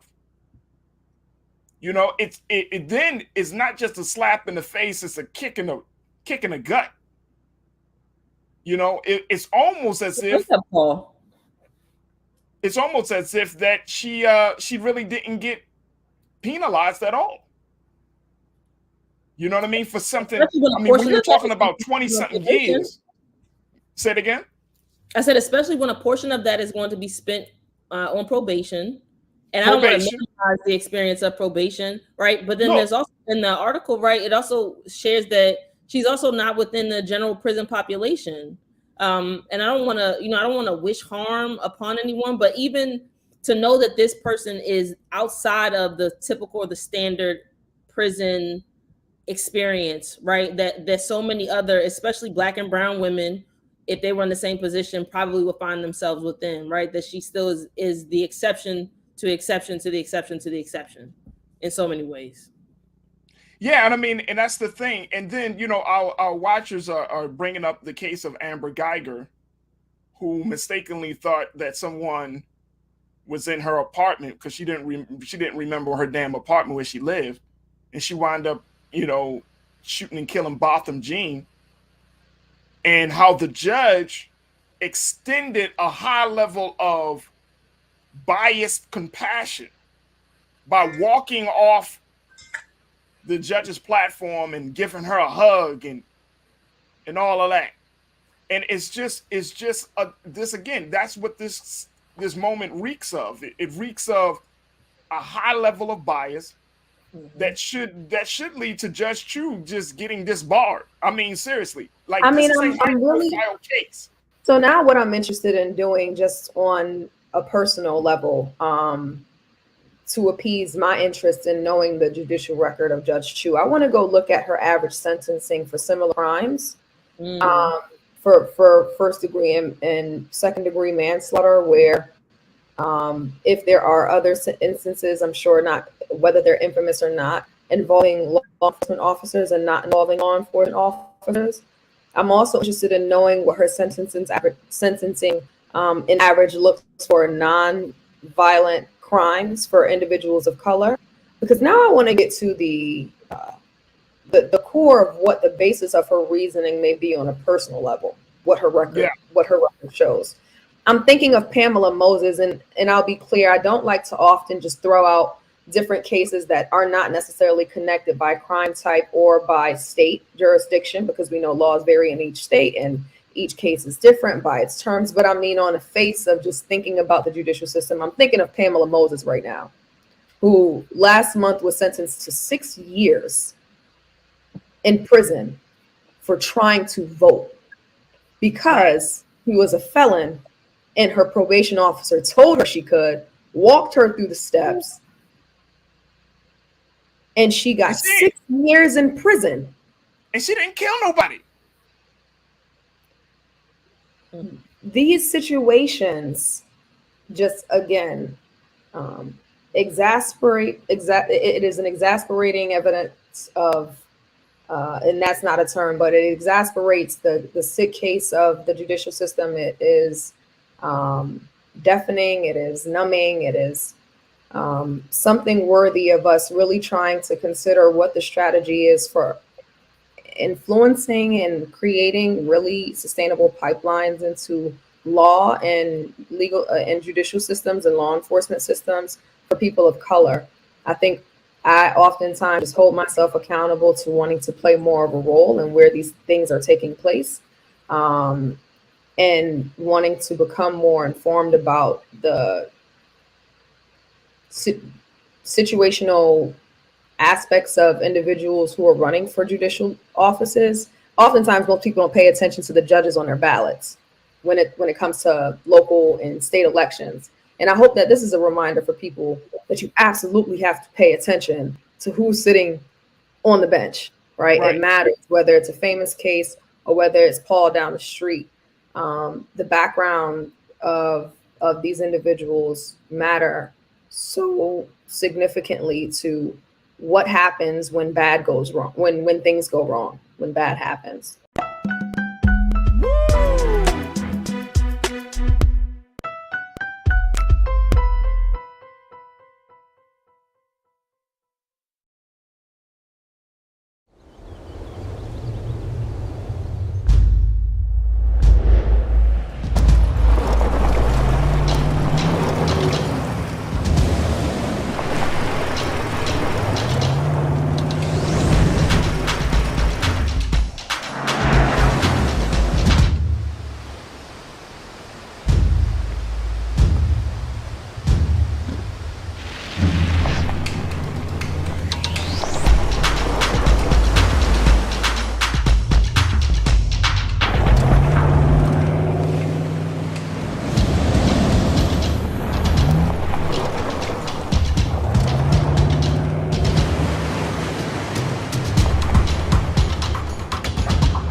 Hi, I'm Dr. Jackie Hood Martin, and I have a question for you. Ever feel as if your life is teetering and the weight and pressure of the world is consistently on your shoulders? Well, let me tell you, living a balanced life isn't easy. Join me each Tuesday on Black Star Network for A Balanced Life with Dr. Jackie. We'll laugh together, cry together, pull ourselves together, and cheer each other on. So join me for new shows each Tuesday on Black Star Network, A Balanced Life with Dr. Jackie.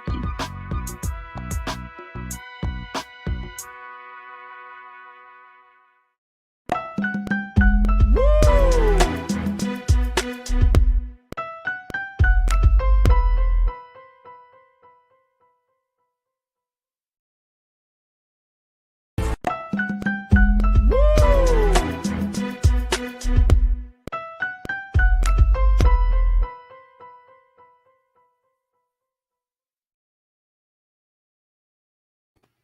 All right, folks, let's talk about Dave Chappelle. Well, after a very controversial and highly criticized, highly acclaimed special, The Closer, the comic is back at Netflix. Even though people have said they should have canceled Dave Chappelle, Netflix decided not only will we not cancel him, we will keep endorsing all that he has to offer.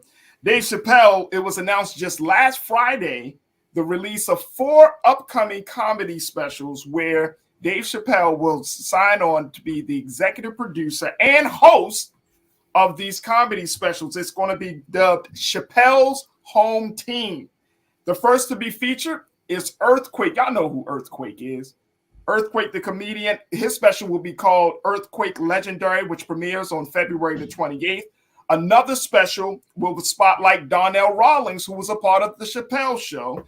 His the date has still yet to be determined, but one similarity shared by all of these comics is that they've been in the game for at least 30 years. Now, Dave has come out to say, quote, "I've been doing this a long time, and comedians like Quake and Donnell are not only friends, but have inspired my own comedy. Anyone in the comedy community knows these names and knows their time to shine is long overdue. I am proud to be a part of this moment." Now, the Netflix CEO, Ted Sarandos, he defended the Closer special amid all of the criticism, but then he later admitted that he screwed up.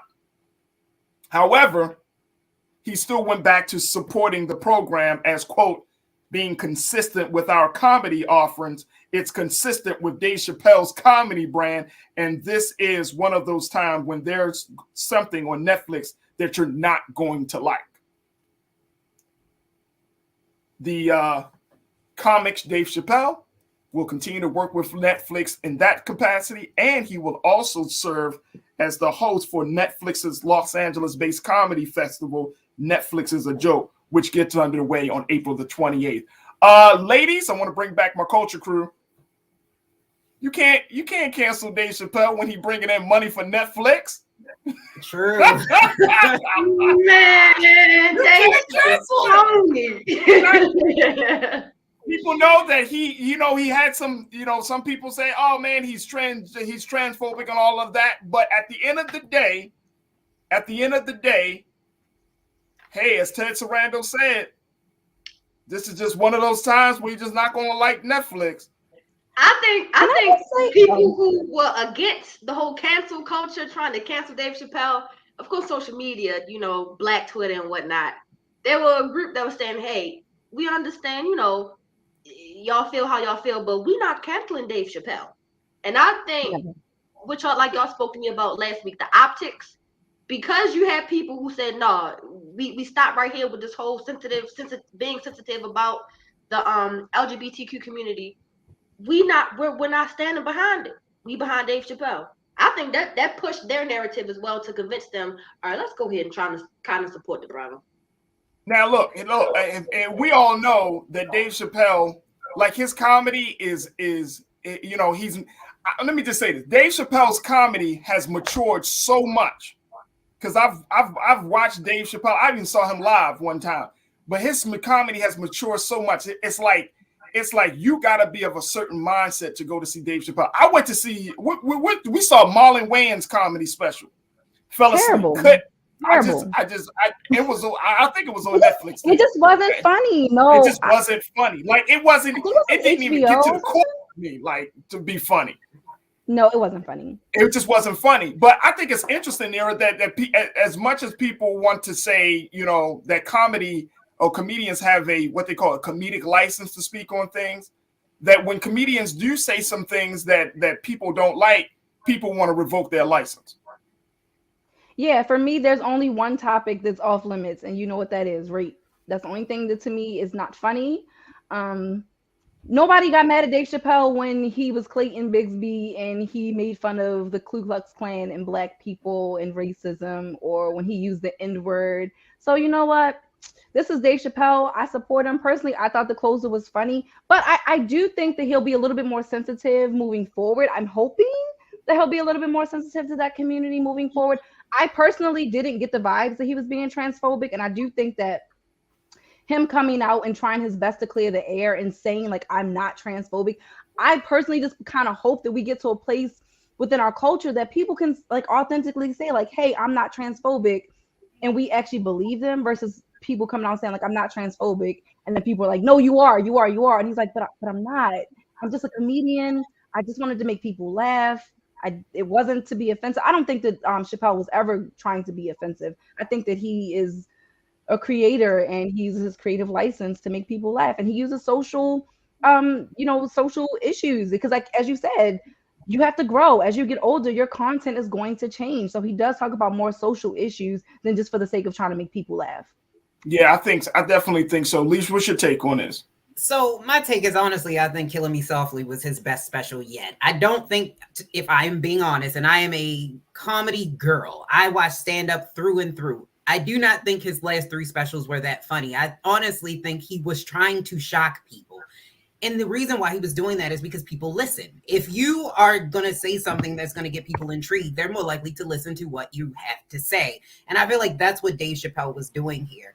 But I do think that money is the root. This is the Joe Rogan effect. If you can get 20 million listeners every week, you can say whatever you want. This is the same thing with Dave Chappelle and Netflix. We're not going to pretend like he didn't talk about rape. He has. We're not going to pretend like he doesn't talk about women. He has. And Dave is in my top 10 of best comics of all time. But I'm not going to pretend like, yeah, this has offended somebody, and people would have the right to be offended. Now, what you should do is, if you're offended, I need everybody come. Get real close. Get real close. Get real close. If something offends you, turn it off. Like, close the laptop. Don't watch it, because that has more impact than anything. If you don't watch his special, they will not keep bringing him back. But if you keep watching it and then posting about it, they don't care if the engagement is mad. They care that he has engagement. They're gonna keep paying him. So that's what you have to do.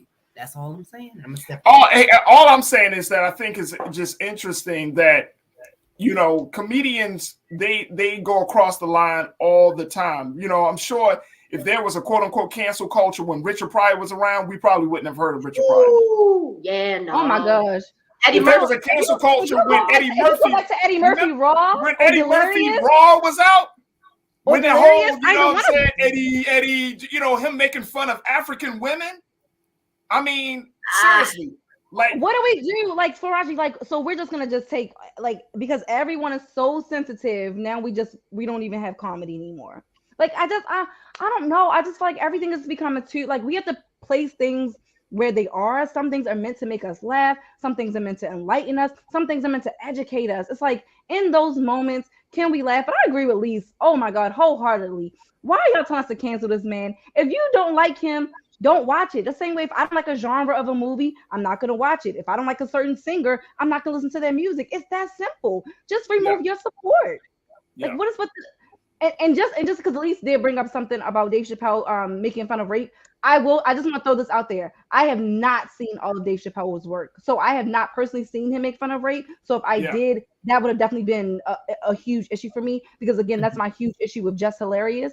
And you already know we got into it on social media. She called me a bitch on social media. You are lying. Because I called her out for making fun of rape. And it was a big issue for me.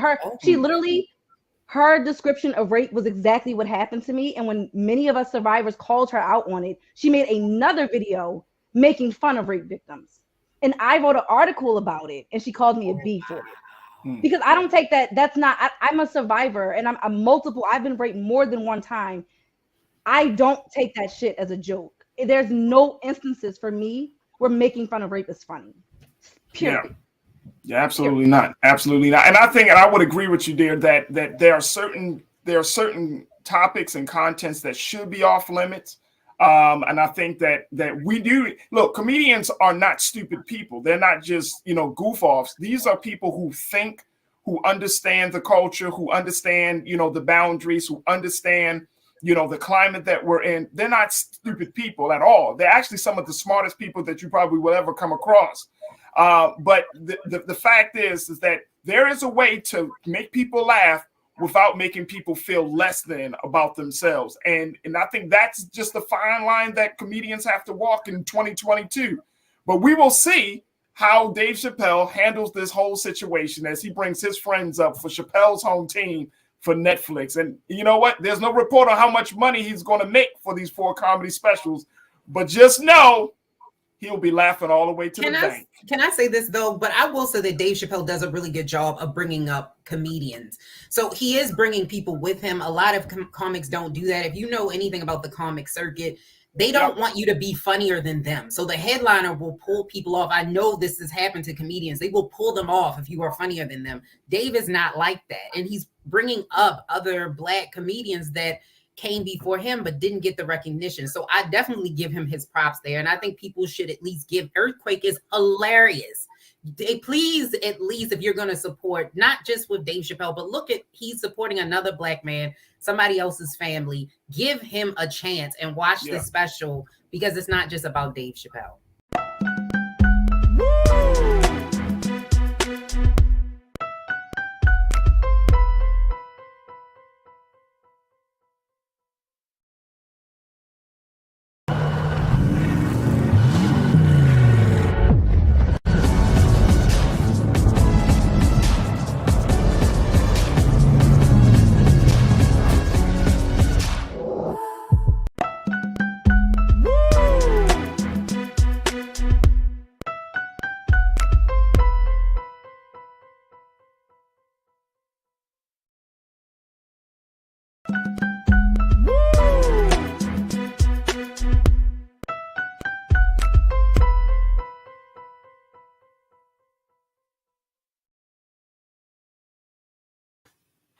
All right, folks, it's time for us to tell you what the trends post and who's doing the most. All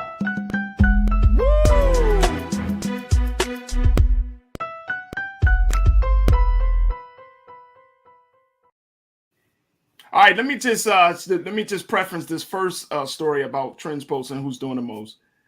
This person I have a great respect for. I mean, he's been a part of the hip hop community for at least 20 years. But he is definitely doing the most in a good way. Snoop Dogg, your old Erica, your former LA resident. I know you were living up in the same neighborhood with Snoop back in the day. Snoop Dogg has decided to go back home. And what do I mean? He has went and bought Death Row Records, the label that has taken him and put him on the map. So he has decided to buy the brand of Death Row Records. And of course, Death Row, founded in 1992 by Suge Knight, and Dr. Dre and DOC and another gentleman by the name of Dick Griffey. So Death Row, back in the day, you remember in the 90s and probably early 2000s, like Death Row was a force to be reckoned with when it comes to West Coast hip hop. And under Suge Knight, infamous. They became infamous. But Snoop Dogg has decided that he wanted to buy the record company. He wanted to buy this brand. And as a result, along with him buying the brand, he's putting out a new album called BODR, Back on Death Row. And he's also looking to offer NFTs, which is something that's like a new style of art currency right now. So I want to bring in my culture crew, Nira Muhammad, and of course, big brother Eric Lee. Nira, when you heard about Snoop Dogg doing this buyback of Death Row, and he's offering like NFTs, you know, for $5,000. Yeah, I mean, I think it's really dope. I think it's very inspirational to see him go back to his roots, and obviously just to see Snoop get any type of satisfaction. He's like an uncle to all of us. Like, we all have grown up with Snoop. We love him, whether he's acting or making music. You love to see him doing good. So I'm just really excited for him, and I'm really excited to check out his new album. I just think it's super, super inspirational. So big ups to Snoop. Absolutely. He bought it. He bought Death Row, brother Eric, and now he's looking to make some changes. He says he's excited about it. He's happy to be in a position to really, you know, take Death Row to a different level. Is it good for the culture? Absolutely. I mean, you've seen Snoop mature over the years, and you know, the beginnings in hip hop at Death Row to where he is now, where he's, you know, inviting people to watch the Super Bowl. I mean, he is welcoming the host for welcoming people to the Super Bowl. So his evolution to the point that he is now, I think, is going to be wonderful for Death Row Records. And absolutely, I was one of those. He's still coaching football. You know, he's always coaching football. You know, so. He's still coaching football. And matter of fact, it's so cool because I mean, on Super Bowl on Sunday, he's performing along with Dr. Dre, Mary J. Blige, Eminem, and Kendrick Lamar. They all going to rock SoFi Stadium. I'm gonna watch that. I'm so excited. I'm gonna watch the joint. I'm gonna watch it. I'm going to definitely watch it. Hey, all right, are you rooting for anybody? Who are you rooting for? I guess I gotta go with the Rams. I'm going with the LA Rams on this one. I ain't like the Bengals. I don't like the Bengals. They've always been showstoppers for the Ravens. Listen, not only that, they took Brady out, so I mean they gotta win at this point. We're like going for the Rams. Brady out, you gotta win it. You got going for the Rams. All right. All right. So, folks, speaking of Super Bowl Sunday, you can watch the big game, but then there's a 90s throwback that is taking a new twist and turn. Did you know that the Fresh Prince of Bel-Air will be back on the air, but in a very different way? Check this out. This time we're trying to make you forget who you are and where you came from. Don't let it do that. Damn! Jeffrey Thompson, house manager. Will, oh, Viv. 10 years is a long time. Let me show you around. Where them dimes at? Hillary. Will! Let's go find you something fit for a prince. What do you think? I made you look. Yo, Uncle Phil! I'm glad you're safe. We'll talk later. Cousin Will! Yo! Is this really baby Ashley? You're a long way from home, Mom. Oh, Tim, how you been? You know, thriving. I hope one day we can talk about why you're really here. Do you know why I'm here from Philly? Scrapping the bull court. Got nasty. Oh, dude, was it you?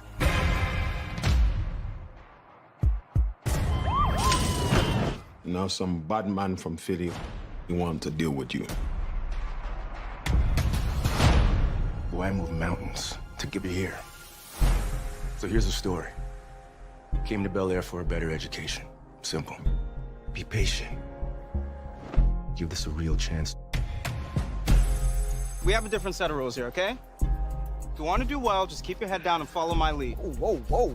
Man, you know I'm a rep West Philly wherever I go. Yo, King, what's up, man? No love. Look around.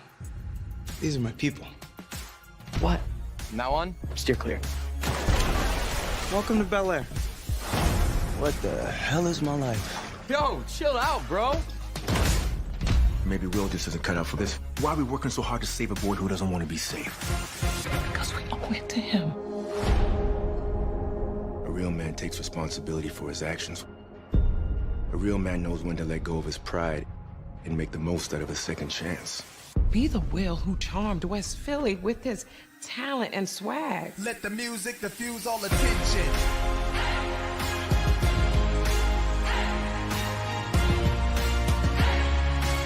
Get out my face, you people so phony.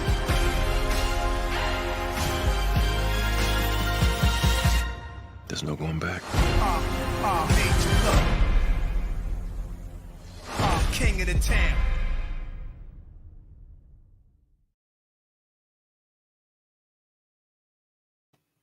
Wow. I'm beyond excited, Farajii. That's one of my favorite shows of all time. It's gonna be different because Uncle Phil looks a lot different. But I'm so excited. I love this new spin on it. This is like, it's so perfect. It like matches the times. I think the original was perfect for the 90s, but I'm really, really excited about seeing this updated new version. The cast looks amazing. I'm loving the accents. I'm just loving everything. I can't wait. I'm ready. I'm so ready. Eric, Fresh Prince of Bel-Air is now just Bel-Air. Hey, what's your take, sir? The other side of the coin. It's the other side of the coin. We're gonna see the real story.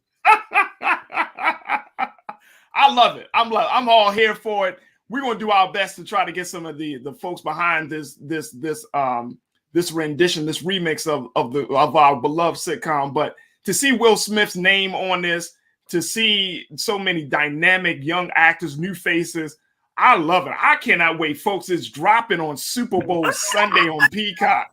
I'm telling you, That's I'm amazing. excited.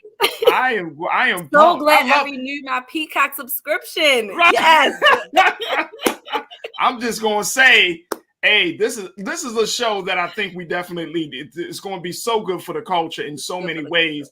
And I love the representation of Black excellence and Black power and Black wealth in this show. It's going to be phenomenal.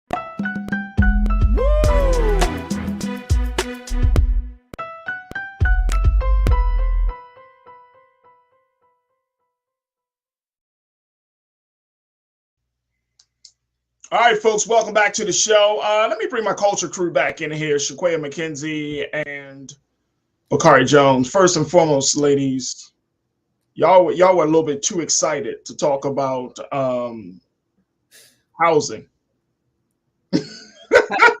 Well, in my mind, Farajii, I'm going to be a lawyer, a real estate developer, right, and a leader in the tech industry. I've got my mind on all these things all the time. So whenever I hear someone who's really deep in stock in the work, it's exciting. And I mean, I can't wait to learn about more of what she's doing through her book and hopefully through a personal connection.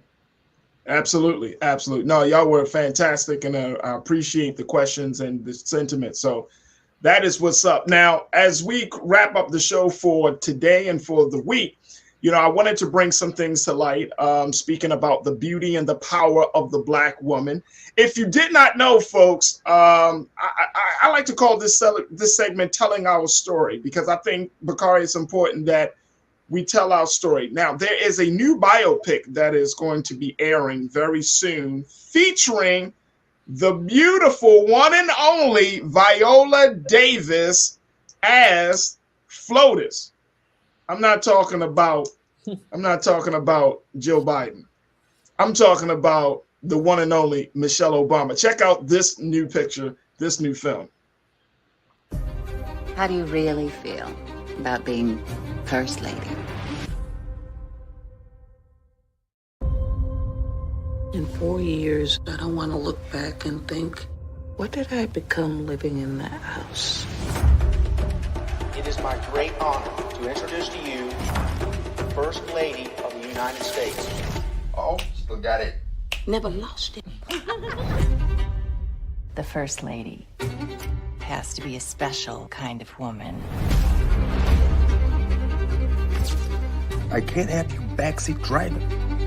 They want to turn me into a Black Martha Stewart? I will pick my team, choose my causes, understood? You knew what you were getting into. You kept your political dreams a secret from me. I'll be here for you. But I am going to be myself. My hands are tied. Don't push me off. I am your wife, not one of your girlfriends. You are the husband of a wife who has a mind and a life of her own.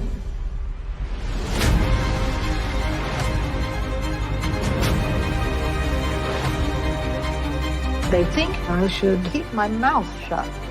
This is your chance to make history. I'm just terrified of my girls. I couldn't bear to watch you destroy yourself. I have done everything I was supposed to do! The world is always going to judge us. They can kick me out, but they can't make me somebody I'm not.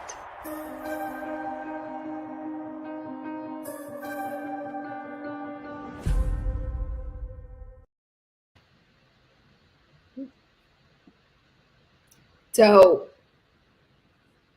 I'm excited to watch. I'm extremely excited to watch. I'm I think that Viola Davis.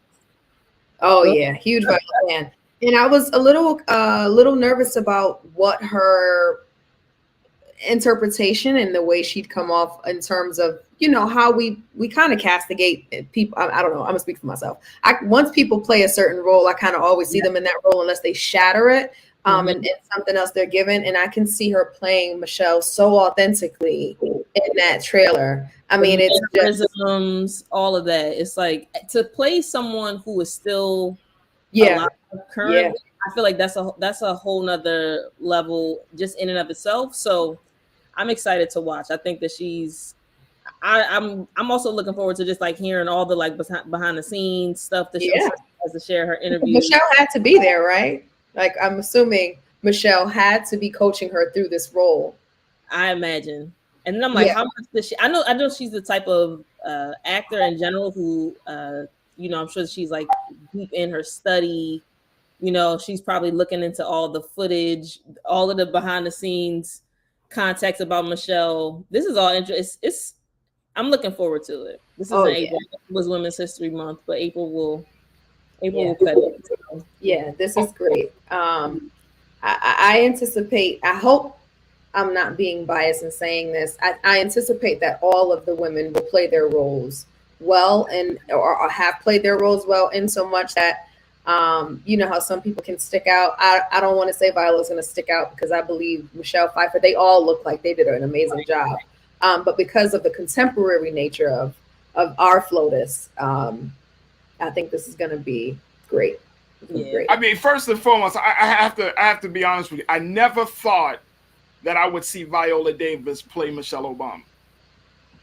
I just never thought, like, you know, physically, you just don't think, oh, well, but then when I saw this, I was like, ooh, yeah, okay. Now, of course, this film is through the lens of all of the, you know, first ladies of different presidents, and talking about their ups and downs, their achievements, and at the same time, some of the tragedies.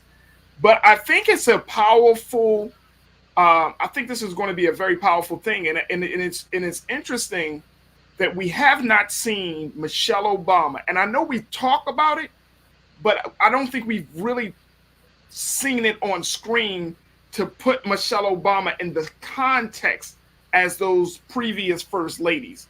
You know what I'm saying? Like Michelle Obama to us, I mean, we grew up watching her going into office. So we have a different lens that we see her through. We see Barack different. But when you stack her up against, okay, Miss Betty Ford, you know, Nancy Reagan, or the wife of you know, Eleanor Roosevelt, when you start to put her in that context, it brings it says a lot more. It says a lot more. Bakari, what's your take on that? Farajii, both of us are excited. Are we having a watch party on the channel? What's going on? I mean, I'm excited to watch. I have a lot of respect for Michelle Obama. For me, I love food. I mean, I know we all care about food to some extent. We need it to survive, but I think in terms of her initiatives that are around the things specifically that Black and brown people have immediate access to, which is food and how we move our bodies.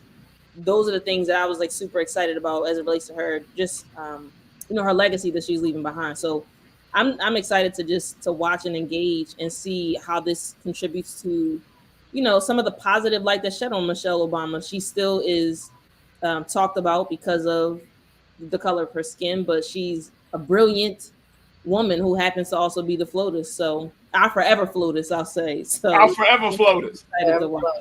Our forever FLOTUS. I remember watching her, Shaquaya. She did the documentary Becoming, based upon her book, when her book came out, and just seeing how she moved, how she thought. You know what I mean? Just seeing parts of her. You know what I mean? Like I feel like she's probably more popular than Barack. No question. You said no question, right? Because she didn't have to be in such a contentious role, to be fair, and also because of her evolving grace. I think whether you are a person of color, a girl of color, a woman of color, or a man of color, or aside from that, just an American, you were proud of a woman that held herself with strength, with grace, with someone who was discernibly them own selves. She didn't seem like she ever compromised in who she was, or compromised in how she wanted to be represented. And that clearly was a part of the trailer there.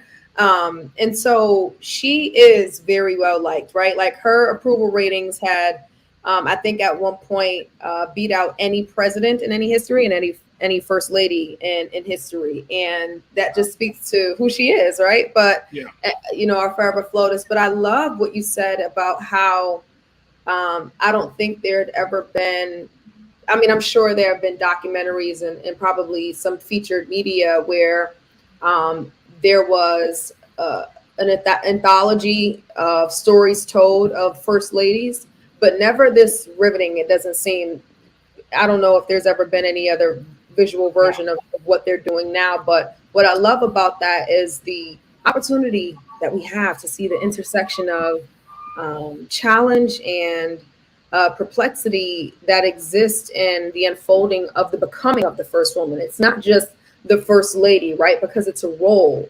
It's temporal. It's a chasm in time, but it's the evolution of the person prior to them being in that seat in office, and then thinking about their legacy and the road ahead and what they like to do. And clearly, with the work that Michelle and Barack continue to do, she was, it seems, was very intentional and mindful of that. And so I'm interested in seeing how they captured that in the biopic. Yeah, I'm happy that Barack plays kind of a supporting role. You know what I mean? I like the whole take of the film. I can't wait to see it, folks. It's going to be streaming on Showtime in April. This was their first look. You got to see it here on the Black Star Network, and it's going to be more than interesting. And I think that we should, once it comes out, I think we should really have some much deeper conversations about the power of the woman in the White House, right? Because a lot of, like you mentioned, Bakari, we and Shaquaya, that both, you know, a lot of times we say it's just a role, but they are actually determining and dictating policy, especially for children, you know, and that's something that we have to keep in mind. Like the first lady is almost like the first mother of the country. So, you know, when you're dictating policy, from whether it's health and wellness, whether you're talking about, you know, literacy, whether you're talking about drugs and crime, you're dictating policy. And that is a very, very pivotal role. But what I see with Michelle that I would be interested to see and play out in this film is that Michelle was Barack's partner. That was like his unofficial, official partner. That was his metric of whether he should move forward or he should stay back from an issue. I know it was. Smart. I absolutely know it was, because that's your wife, man. That's your wife. So, you know, she is a capable woman, a very brilliant woman, and you know we'll try to bring her on to the culture one day. Yeah, make sure it's this episode. Right. So we'll try to bring her to the culture. Nara won't let you leave her out of it, so bring Nara on. We'll make it right.